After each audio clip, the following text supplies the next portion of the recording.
reporter Lindokuhle Xulu is finding himself now in Sebokeng, in the Vaal, as he gauges the reaction from the religious community. Lindokuhle, morning. I'm so many of the people that you've been speaking to, especially from the religious community, are breathing a huge sigh of relief that religious gatherings can now resume, although there's a limit.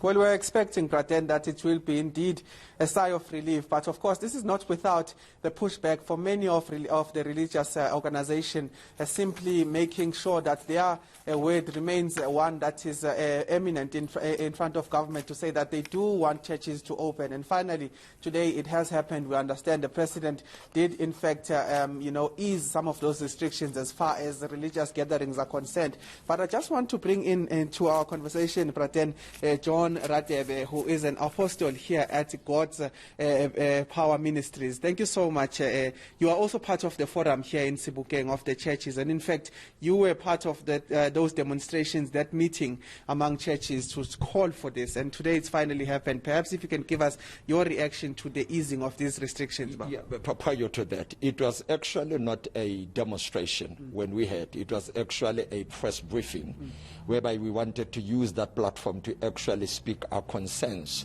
to the president of the country.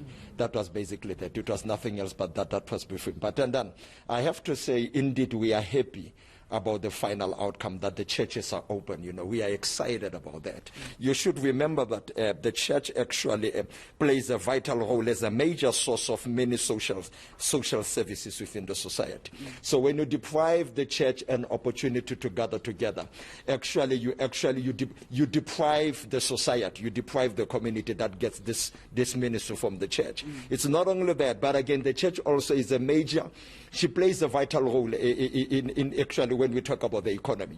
We buy instruments, we buy equipments, you understand, paying rents, buying buildings, places and stuff like that, other than the people we've employed, and then other than the services that we render to the people, services such as counseling, funerals and stuff like that. So yes, indeed, we are excited about the opening of the churches. We thank God, we praise God. Well, some of us, we are depleted, we have to tell you, because those regulations had been hard to us.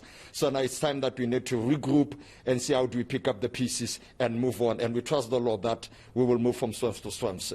As we continue, Pastor, I'll ask you, in fact, Apostle, to just keep it up your nose, the mask. But let's continue with the conversation and bring in the fact that earlier on when we spoke, you said that this exposes the broader problem within the church and the government, to say that there is no source or center of power in terms of regulating some of those churches, but also having someone to speak on behalf of the churches. Give us a sense of some of those problems that are exposed in terms of the relationship between government as well as the churches. Yeah, okay. We know how the Constitution stands about that.